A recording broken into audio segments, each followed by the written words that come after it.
Episode 1 में आपका स्वागत है। सड़क के किनारे वाला द बर्गर मैन। 90 के दशक में अमेरिका के बाल्टीमोर शहर में एक बर्गर बेचने वाला व्यक्ति काफी चर्चा में था। जोसेफ राय मेथेनी उर्फ जो मेथेनी सड़क के किनारे बर्गर और सैंडविच बेचता था। लोगों को जो मेथेनी के सैंडविच और बर्गर का स्वाद इतना अच्छा लगा कि इसके बर्गर की डिमांड काफी दूर दूर तक होने लगी। बर्गर के दीवाने जो मेथेनी से बर्गर की रेसिपी पूछते थे, लेकिन उसने कभी भी किसी को कुछ नहीं बताया। जिस बर्गर की चर्चा पूरे शहर में थी और जिसका स्वाद लोगों की जुबान पर चढ़ा हुआ था, दरअसल उसके सच के बारे में किसी को पता नहीं चल पाया कि जोसेफ मेथेनी नॉनवेज बर्गर में लड़कियों के मांस की टिक्की बनाकर डाल रहा था। लोगों को यह पता नहीं लगा कि जिस बर्गर को वह स्वाद और चटकारे से लेकर खा रहे हैं, दरअसल उसमें किसी जानवर का नहीं बल्कि इंसान का मीट है। लड़कियों के मांस को टिक्की बनाकर बर्गर में देता था। अब उत्सुकता इस बात की थी कि सड़क के किनारे बर्गर सैंडविच की दुकान लगाने वाला जो मेथेनी आखिर है कौन।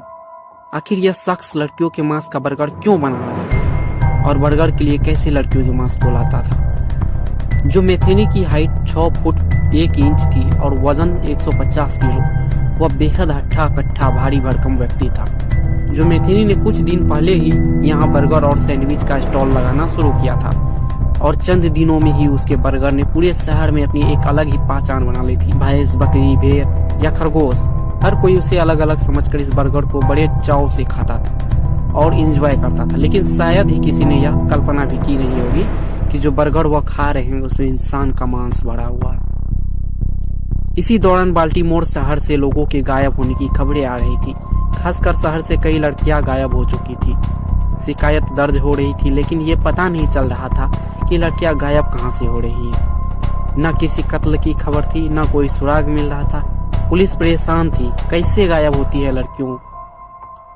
सालों तक यह सिलसिला चलता रहा। एक दिन अचानक एक लड़की को एक बॉक्स मिला। जब उसने उस बॉक्स को खोला तो चौंक गई। बॉक्स के अंदर एक कंकाल था। पुलिस ने जांच की तो पता चला ये लापता लड़कियों में से एक लड़की का कंकाल है। अभी इस बात को थोड़े दिन ही बीते थे कि एक और बॉक्स सामने आया। ये बिल्कुल पहले वाले बॉक्स की ही तरह था और इसके अंदर भी एक कंकाल था। यह कंकाल भी एक और लड़की का था जो कुछ समय पहले ही लापता हुई थी। अब तो यह साफ हो चुका था कि जो लड़कियां लापता हुई है वो मारी जा चुकी है, या फिर यूं कहे कि शहर की लड़कियों की हत्याएं हो रही है। एक के बाद लड़कियों की हत्या ने पूरे इलाके में सनसनी मचा दी थी। सबसे बड़ी बात तो ये थी कि कातिल का कोई पता नहीं था। कौन था इन लड़कियों का हत्यारा, क्यों वो लड़कियों को मार रहा था। से कोई